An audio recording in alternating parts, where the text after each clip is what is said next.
Hi, Elaine here. Today I'll be sharing how you can create a 12-month overview for your digital planners.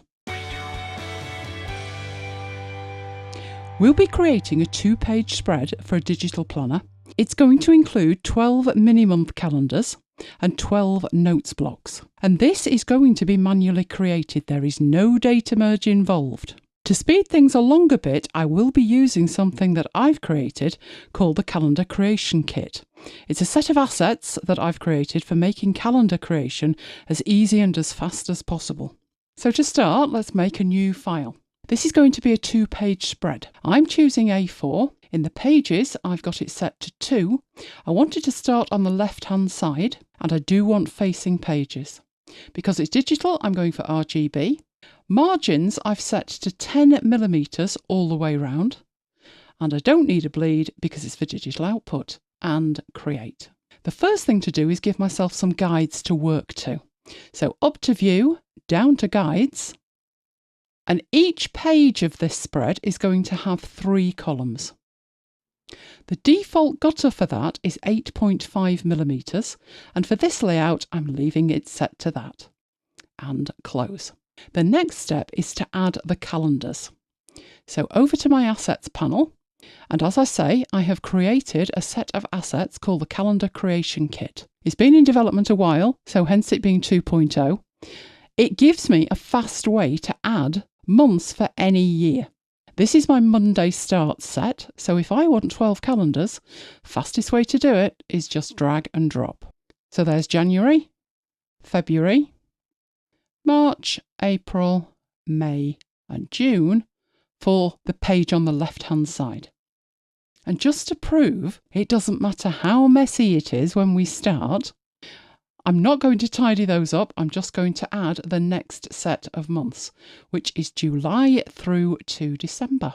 Putting those on the right-hand side and then dealing with the mess. They are clearly the wrong size completely, but they all need to be exactly the same size. So selecting them in the Layers panel, the wrong thing to do is to type something in the Transform panel at this stage, because it will transform all 12 of them as a group, and I want them transformed individually. To do that, we have an option on the context-sensitive toolbar called Transform Objects Separately. Clicking that, I can go into my transform options, and the width that I know is 57.7. The height is 42. And now they're all the right size. They're not in the right place, but they're all the right size. So selecting the ones on the left-hand side, I'm going to use the alignment options to align them to the left.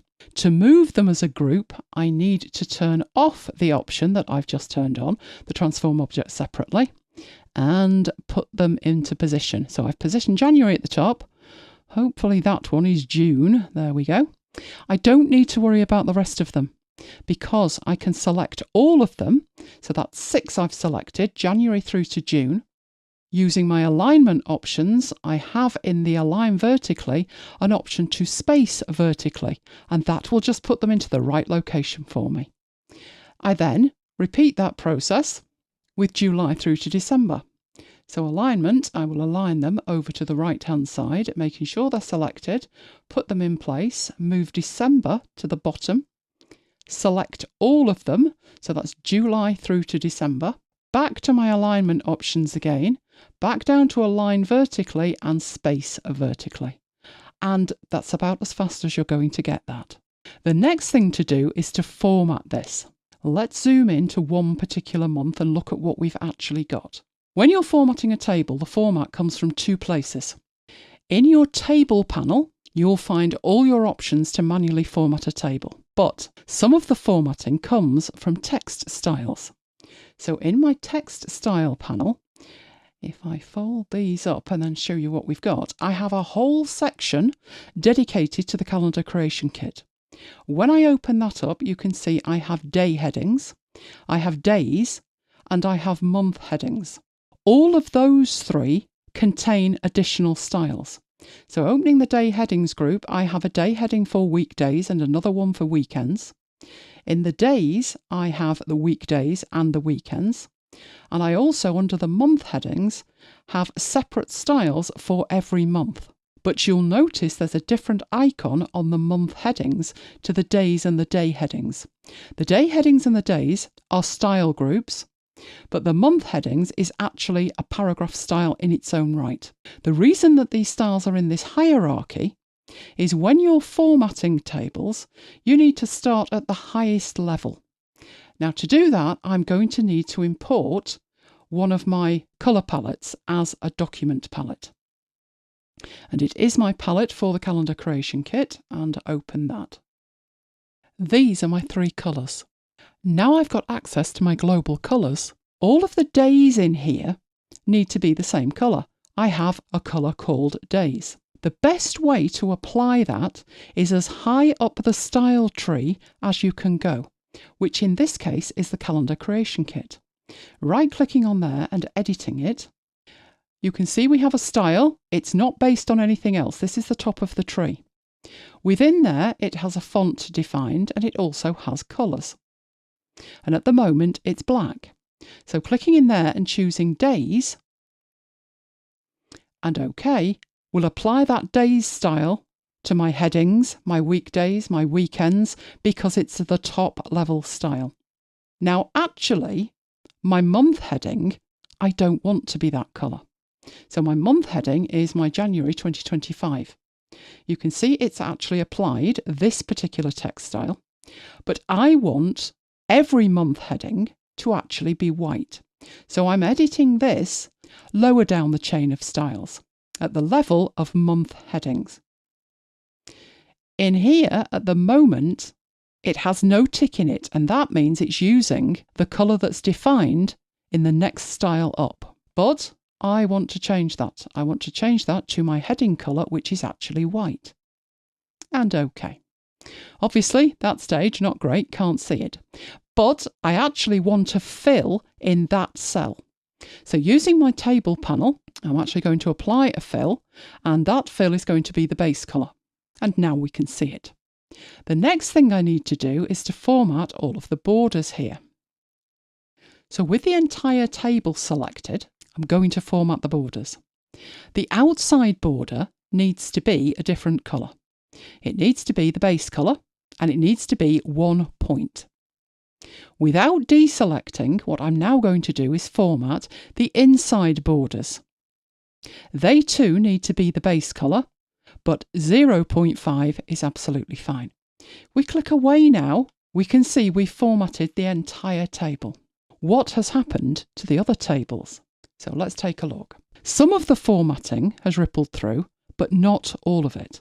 So if we were to draw around January and February, we can see the difference. So what has come through is the colour of the heading and the colour of the days. Those have come through because 1, the colours are global colours, and 2, they're also defined in the text styles.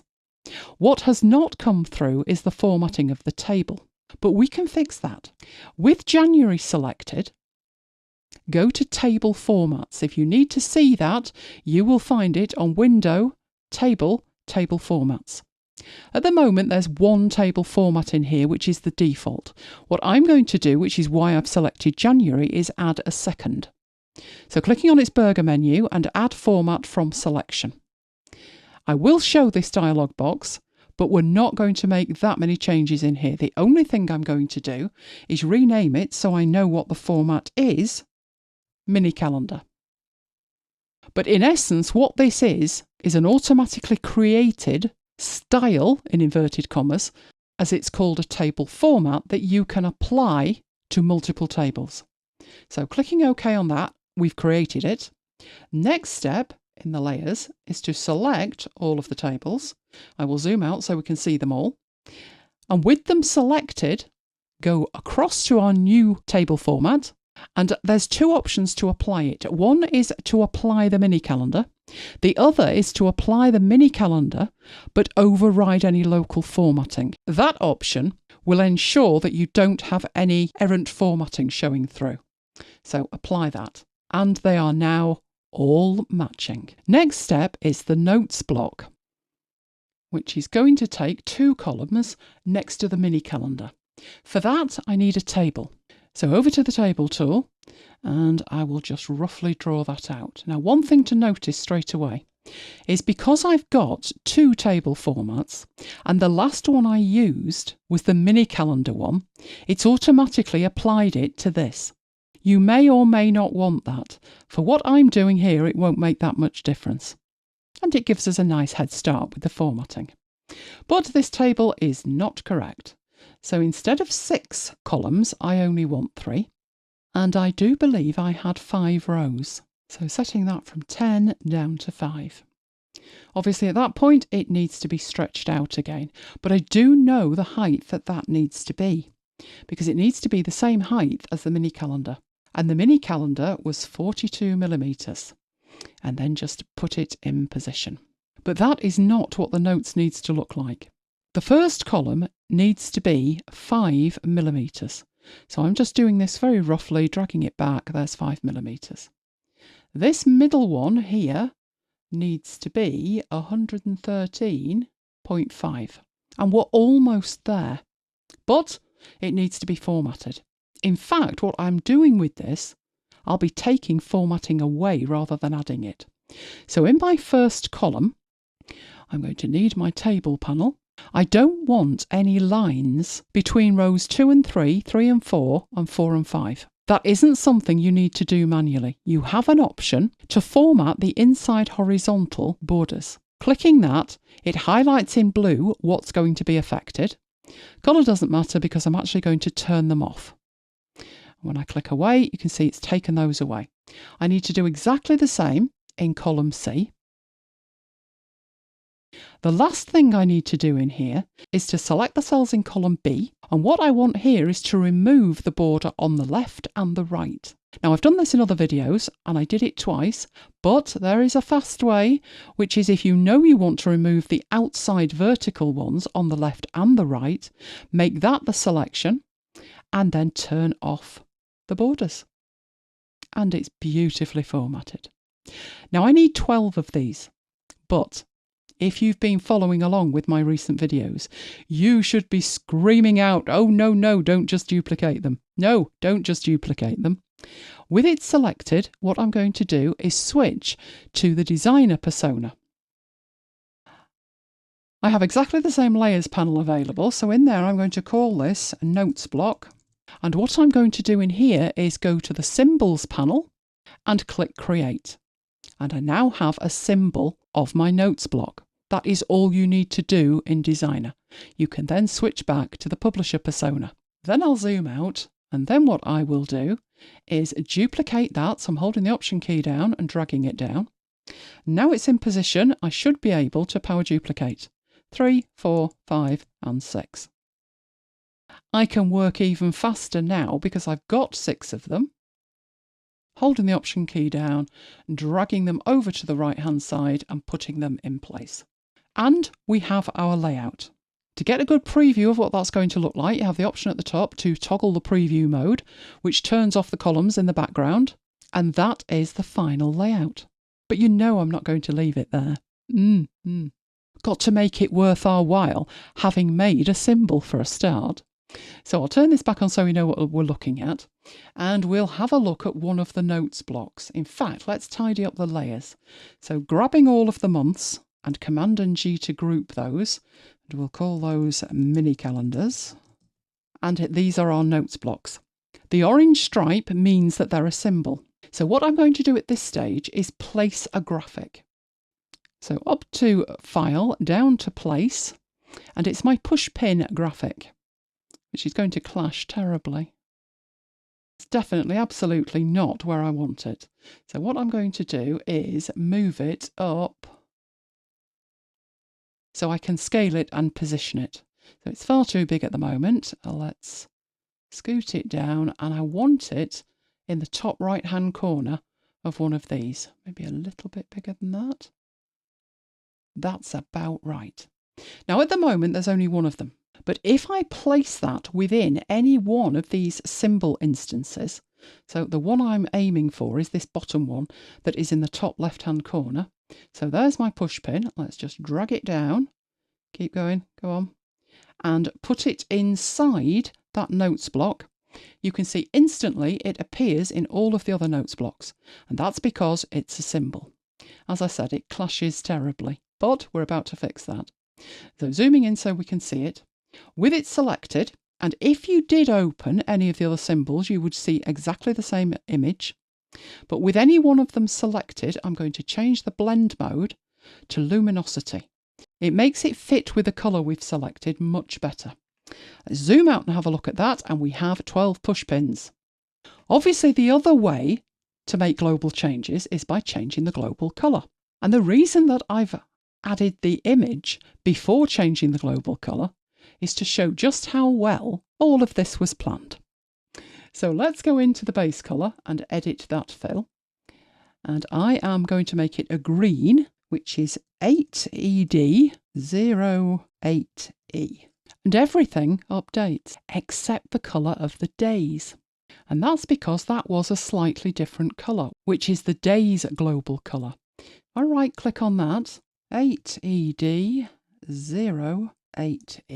and I probably want that a little bit darker and make it darker from there. And let's take a look at January. So open the mini calendars, down to January, and there is the format. As we move through February, March, they are all formatted to match.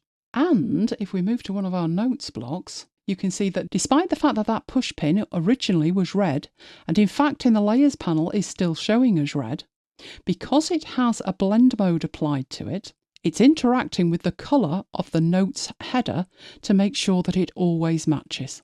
And it's doing that using the global colour and the symbols system. So one final look, that's the final layout. So time for a quick recap. I started off with a 2-page spread, starting on the left. I used a set of assets I'd created called the Calendar Creation Kit, which is just a fast way to add months for any year. The size and styling didn't matter. I dragged them all on and then used the transform objects separately to scale them to the required size.